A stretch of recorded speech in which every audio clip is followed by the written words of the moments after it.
शाम का वक्त था। दो दोस्त अर्जुन और विजय घने जंगल की तरफ जा रहे थे। अरे यार, समय बहुत हो गया है। अभी तक हम खजाने के पास क्यों नहीं पहुंच रहे हैं? अरे उस बूढ़े व्यक्ति ने बस बताया था थोड़ी ही दूर चलो, फिर शायद वो खजाना जरूर मिल जाए।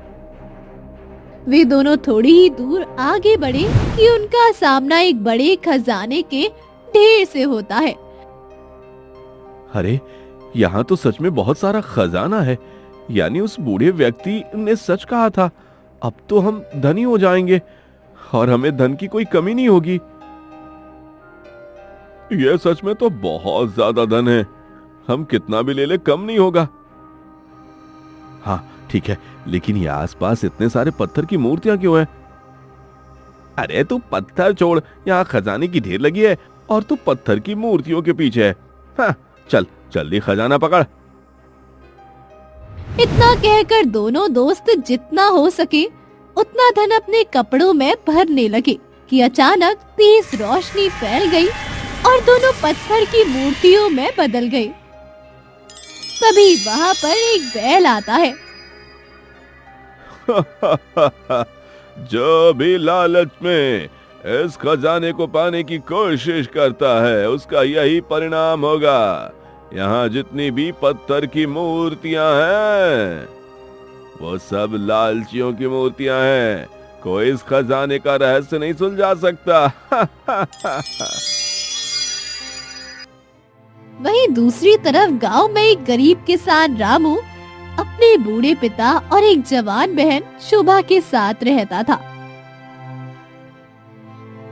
इस बार फसल अच्छी हुई, बस अच्छे दाम में बिक जाए तो पिताजी का इलाज करवा दूं और बहन की शादी भी अच्छे से अच्छे घर में कर दूं। 2 महीने में फसल तैयार हो जाएगी। अब बस दुआ करनी है। तभी शंभू आता है। अरे रामो, तू आज बहुत खुश लेकर आए, क्या बात है? शंभू, इस बार हमारी फसल अच्छी हुई है। बस इसी से हमारी सारी तकलीफें खत्म हो जाएंगी। तेरी फसल और भी बढ़ सकती है, पर उसके लिए खास किस्म की खाद चाहिए। अगर वो डाल देगा तो तेरी सारी मुश्किलें दूर हो जाएंगी। क्या सच में? वैसे इस बार इतना ज्यादा नहीं हुआ, पर अच्छी फसल है। ठीक है, मैं वो खाद जरूर लगाकर देखूंगा। कहां से मिलेगा वो खाद? अरे मैं ला कर दूंगा ना यार। हाँ, वो किसी अजनबी पर भरोसा नहीं करता। मैं कई सालों से उसकी दुकान से खाद लेता हूँ, पर एक शर्त है, उस कागज पर अंगूठा लगाना होगा। अगर तू अंगूठा नहीं लगाएगा तो वो खाद नहीं देगा। ठीक है, अंगूठा मैं लगा दूंगा, बस तू खाद लेकर देना। फसल बीच में है तो खाद पड़ते ही फसल भी अच्छी हो जाएगी। हाँ सही है, कल लाकर दे दूंगा। अंगूठा लगा देना। रामू घर लौटता है।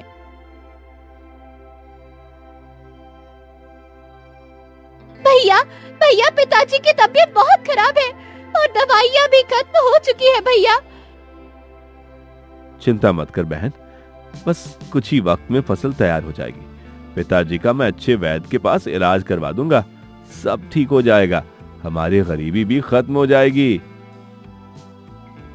पर भैया, इतना खुश मत होइए। जब तक फसल घर में नहीं आती, हर साल यही होता है। फसल अच्छी होती है, पर कुछ ना कुछ तो हो ही जाता है और फसल बर्बाद हो जाती है। चिंता मत कर, इस बार मैं खास खाद भी डालूंगा। हमारी फसल सच में बहुत अच्छी होगी।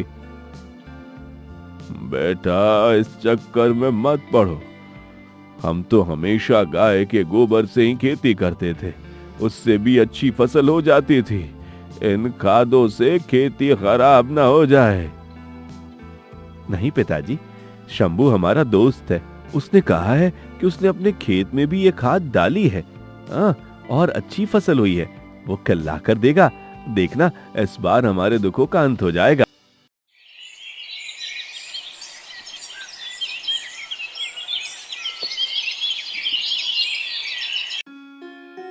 अगले दिन शंभू कागज लेकर आता है। ये लो, इस पर अंगूठा लगाना पड़ेगा तभी खाद दे पाएंगे। पर मैं तो पढ़ना लिखना नहीं जानता। इसीलिए तो कहा ना, तू बस अंगूठा लगा दे, मैं वही कागज लेकर आगे चला जाऊंगा। फिर रामू उस पर अंगूठा लगा देता है।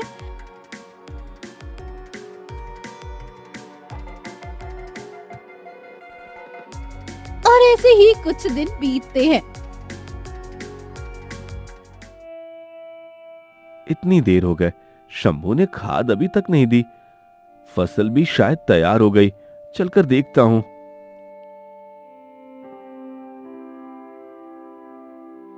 रामू खेत पर जाता है, तभी देखता है कि शंभू उसकी फसल काट चुका है। अरे शंभू, तू यहाँ क्या कर रहा है? मेरी फसल क्यों काट रहा है? तूने तो खाद भी नहीं दी। देख, ये खेत अब मेरा हुआ। तूने खुद ही ये खेत मुझे दे दिया था। याद है उस कागज पर तूने अंगूठा लगाया था?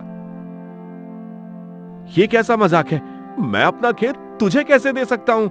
इससे तो मैं अपने पिताजी और बहन का पालन करता हूँ। मैंने वो कागज तो खाद के लिए समझकर अंगूठा लगाया था।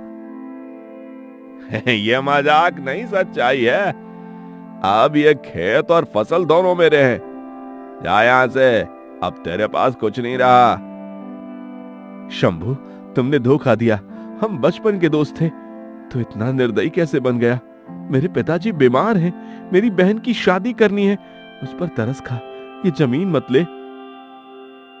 जा यहां से, हैं? मुझे किसी पर तरस नहीं आता। अब ये सब मेरा है।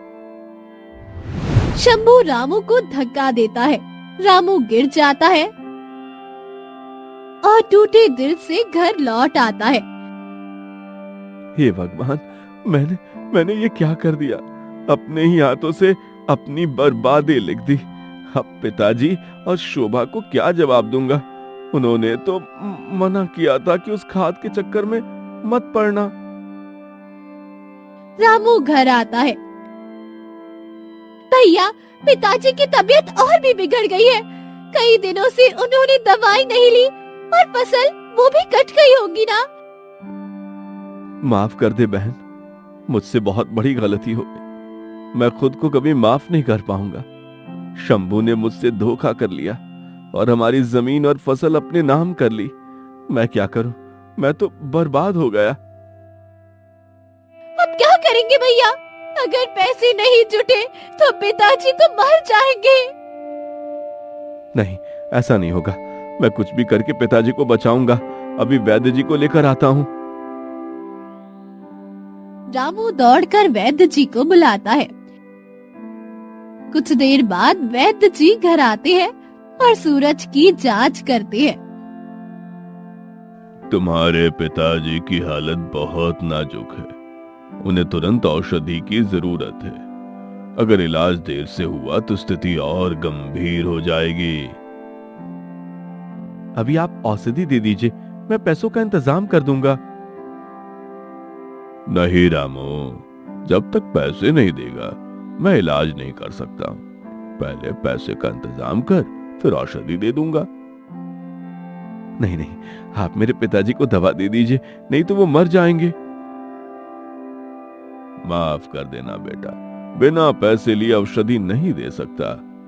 ये बहुत महंगा है। पैसे लेकर आओ, फिर मैं दे दूंगा। फिर वैद्य चला जाता है।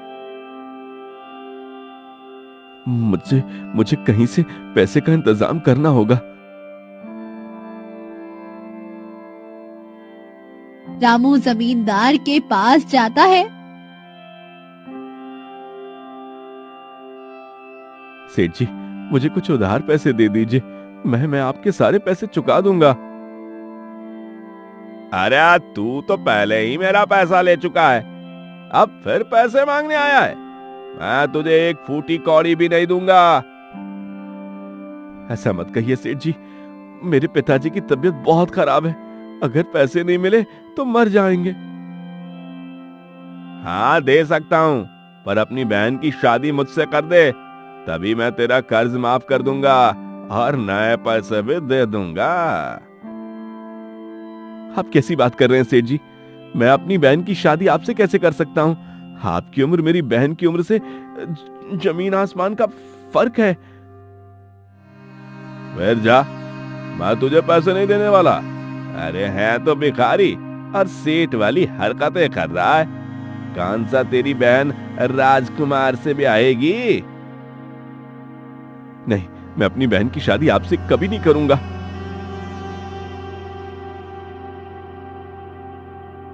रामू वहां से लौटता है और कई जगह मदद मांगता है, पर कोई भी मदद नहीं करता।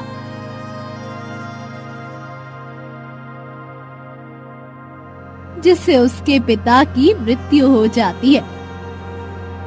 पिताजी, पिताजी, आप मुझे छोड़कर नहीं जा सकते। मैं कैसा नालायक बेटा हूँ, अपने पिता का इलाज तक नहीं करा सका। पिताजी मुझे माफ कर दो, ये सब मेरी वजह से हुआ। मुझे किसी पर भरोसा नहीं करना चाहिए था, वरना आज आप सही सलामत होते। दोनों फूट फूट कर रोते हैं और पिता के अंतिम संस्कार के लिए तैयार होते हैं और अंतिम संस्कार करते हैं। अब मेरे पास ये घर के अलावा कुछ भी नहीं बचा। जमींदार का कर्ज पहले से है और हमारी जमीन भी धोखे से शंभू ने ले ली। अब मैं क्या करूं?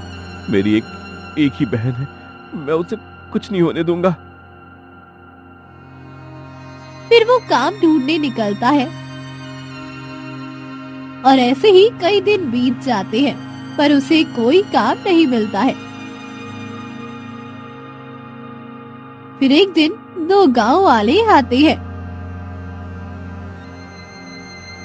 अरे रामो, देख तेरी बहन जवान हो गई है और तू उसकी शादी भी नहीं कर रहा। तेरे पिता भी मर गए, सुना है तेरी जमीन शंभू ने ले ली। तू अपनी बहन का क्या करेगा? हाँ हाँ, बिल्कुल ठीक कह रहा है। हम तेरी बहन को कोई तकलीफ नहीं होने देंगे। तू हमारे पास अपनी बहन को भेज। देखता हूँ कि वो भी आए दिन खाने के लिए सभी से मांगती रहती है। तुम लोगों को बिल्कुल भी शर्म नहीं आती? किसी की माँ बहन के बारे में ऐसे बात कर सकते हो? चलो जाओ यहाँ से। इतना बुरा लग रहा है तो क्यों रखा है? जवान बहन को घर पर। हाँ, हमारी नीयत खराब होगी ना। भिखारी की तरह खुद भी जीता है और अपनी बहन को भी रखता है। दोनों गांव वाले हंसते हुए चले जाते हैं। हे भगवान, मैं कैसा नालायक भाई हूँ। अपने पिता को तो खो चुका हूँ, लेकिन अपनी बहन को कुछ नहीं होने दूंगा। मैं उसकी रक्षा करूंगा।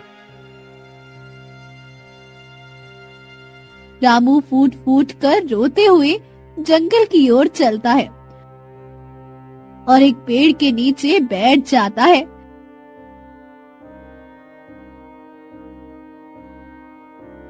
क्या हुआ पुत्र? तुम बहुत उदास दिख रहे हो। महाराज, मेरे दुखों का कोई अंत नहीं है। मेरे पिताजी मर गए हैं। मेरी जवान बहन पर मुखिया, जमींदार और बाकी लोग गलत नजर डालते हैं। मेरे पास 1 रुपया भी नहीं कि मैं उसकी शादी करके घर बसा सकूं।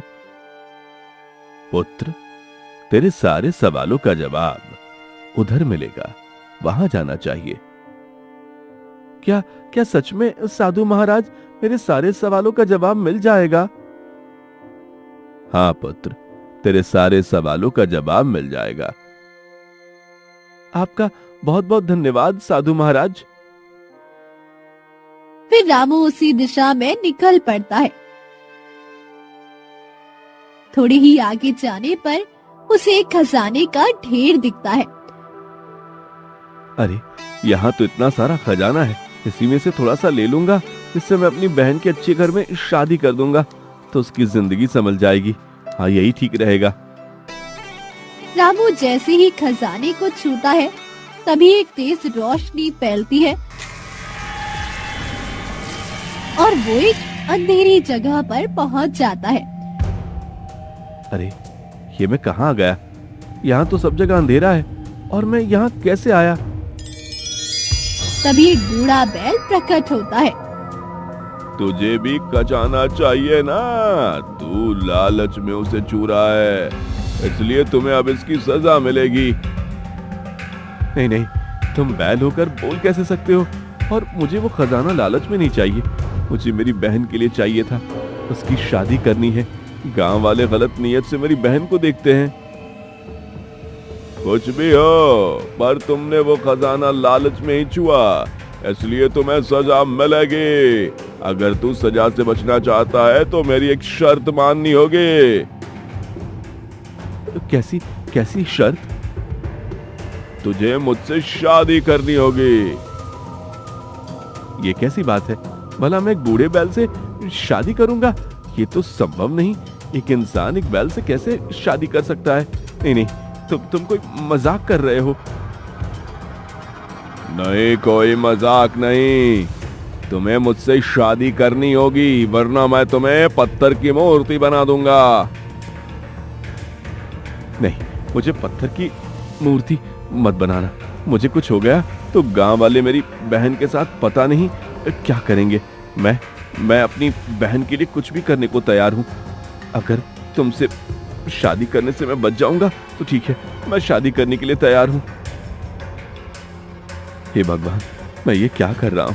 अब मुझे एक बूढ़े बैल से शादी करनी पड़ेगी, पर मैं अपनी बहन के लिए ये भी करूंगा, नहीं तो मेरे बाद मेरी बहन का क्या होगा? क्या सोच रहे हो? चलो चलो, जल्दी हम शादी करते हैं। कुछ ही देर में दोनों शादी कर लेते हैं। अब तो शादी हो गई, तो तुम मुझे अपने साथ ले चलो, क्योंकि तुम अब मेरे पति हो। नहीं, मैं तुम्हें अपने साथ नहीं ले जा सकता हूं। तुमने मुझसे शादी की है तो तुम्हें अपने गांव मुझे ले जाना ही पड़ेगा, और सभी गांव वालों को बताना होगा कि मैं तुम्हारी पत्नी हूं। नहीं, गांव वाले क्या सोचेंगे? मैंने एक जानवर से शादी कर ली। वो मेरा खूब मजाक उड़ाएंगे, और मेरी बहन को क्या क्या कहेंगे, और सबको ये पता चल गया तो मेरी बहन और मेरा जीना हराम हो जाएगा। मुझ पर थोड़ा रहम करो, ऐसा मत करो मेरे साथ। सोच लो, अगर तू मेरी बात नहीं मानेगा तो तेरी बहन भी मर जाएगी, तेरे पिताजी की तरह। मैं अपनी बहन को खोना नहीं चाहता हूं। ठीक है, मैं तुम्हें अपने गांव ले चलूंगा, सभी से कहूंगा तुम मेरी पत्नी हो। ये हुई ना बात, चलो मेरे साथ। दोनों साथ में गांव की तरफ जाते हैं और कुछ ही देर में गांव पहुंच जाते हैं। गांव के पास आ गए हैं, अब हम अंदर आने वाले हैं, तो कम से कम अपने गले का माला उतार कर फेंक सकते हैं ना? नहीं, फिर पता कैसे चलेगा कि हम दोनों पति पत्नी हैं?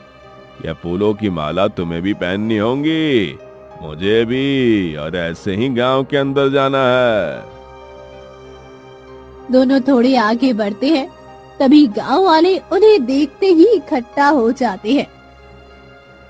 अरे रामू, तूने क्या कर लिया? एक बैल से शादी कर ली? तुझे कोई लड़की नहीं मिली क्या? अरे कितना गिरा हुआ इंसान है रे तू। अरे तू तो एक बैल से शादी कर चुका है, वो भी एक बूढ़ा बैल। अब तेरा बच्चा कैसे होगा? इंसान का होगा या बाल का? अरे मैं तो भूल ही गया, बाल का तो कोई बच्चा ही नहीं होता। अरे तू ये कैसी बात कर रहा है? आसमान से आएगा, वो भी आधा इंसान होगा आधा बैल होगा।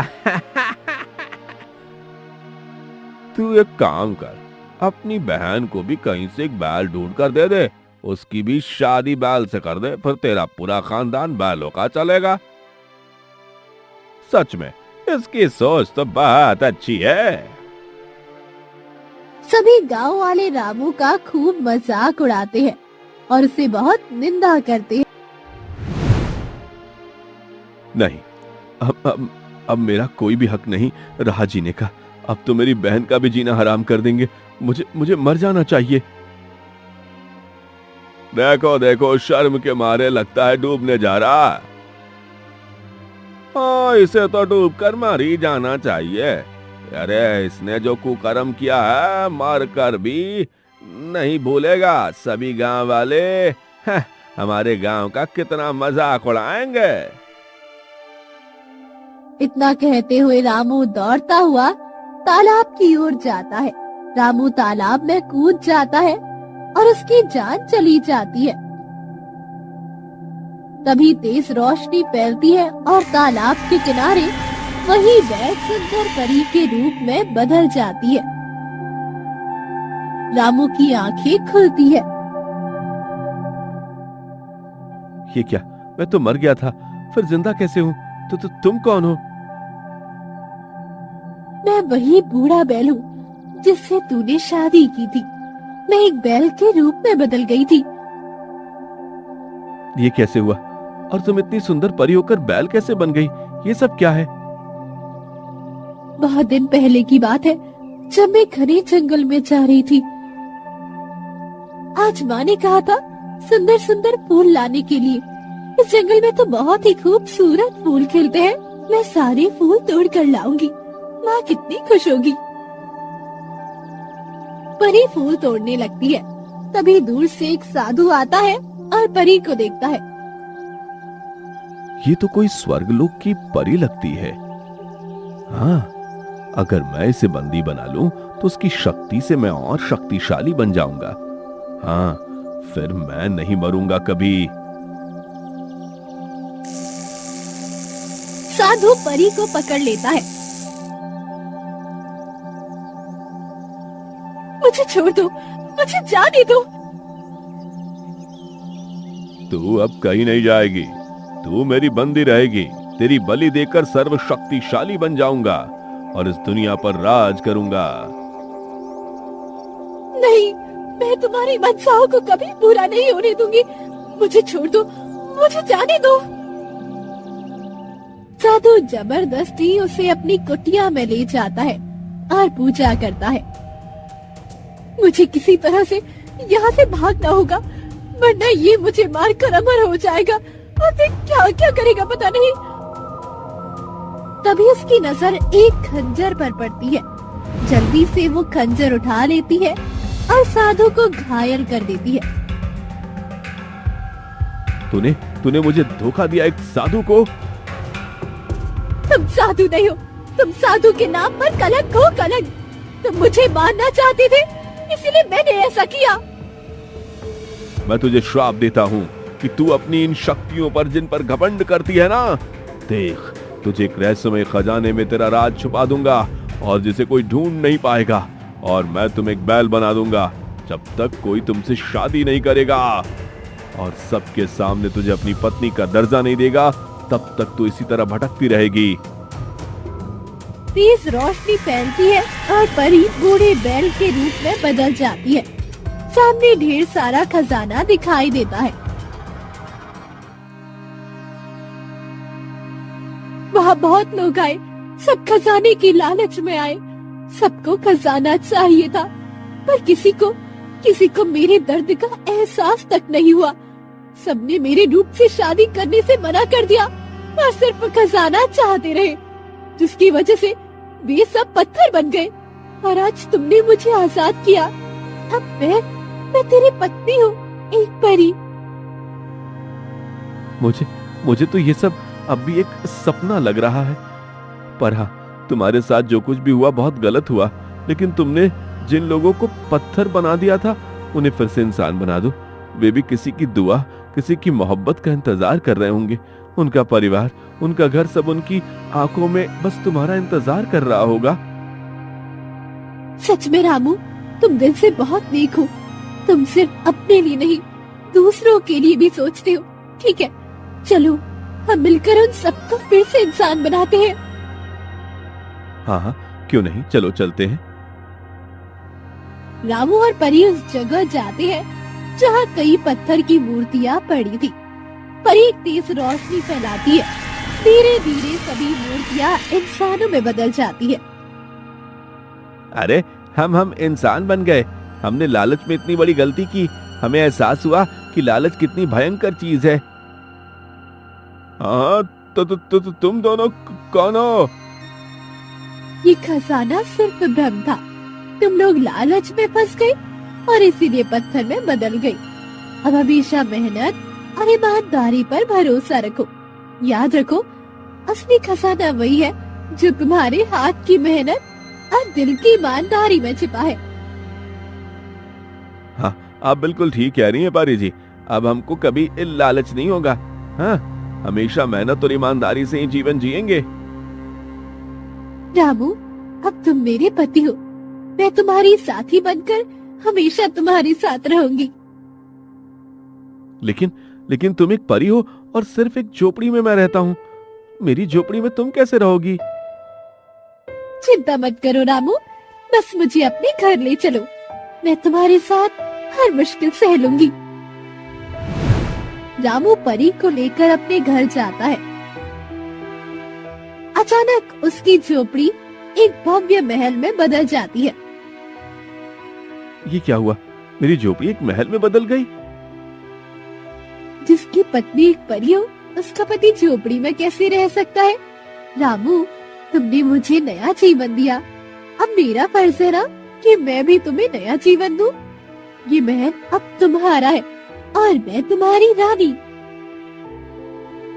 इसी समय शोभा अंदर आती है, राजसी वस्त्रों में। अरे शोभा, तुम तो पहचान ही नहीं आ रही हो।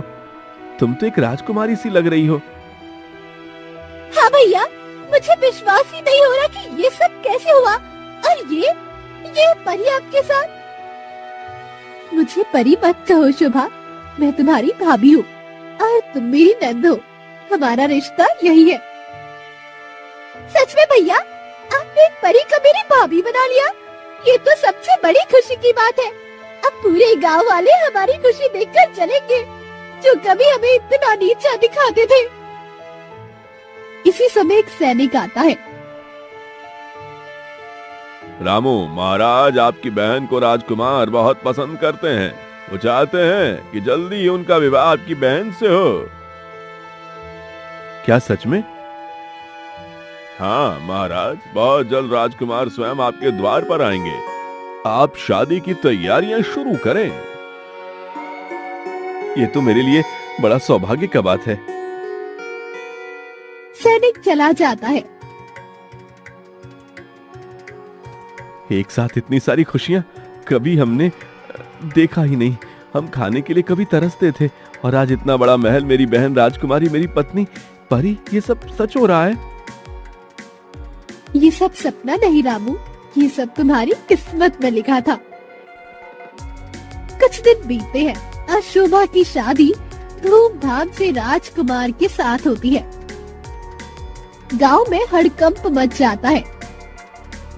अरे यह कैसे हो गया? रामू का घर महल में बदल गया, उसकी पत्नी भी एक परी है। यह कैसे संभव है? किस्मत तो रामू जैसा होना चाहिए। सच में बहुत किस्मत वाला है। उसकी बहन भी इस राज्य की महारानी बन गई और उसकी पत्नी परी। सच में ऐसी किस्मत किसी की नहीं होती। तभी शंभू उदास होकर रामू के पास आता है। रामू, मुझे माफ कर दो। मेरे दोस्त, मैं लालच में आ गया था।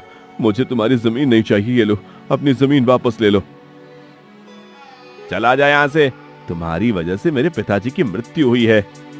मैं तुम्हें कभी नहीं माफ करूंगा। शंभू उदास होकर चला जाता है।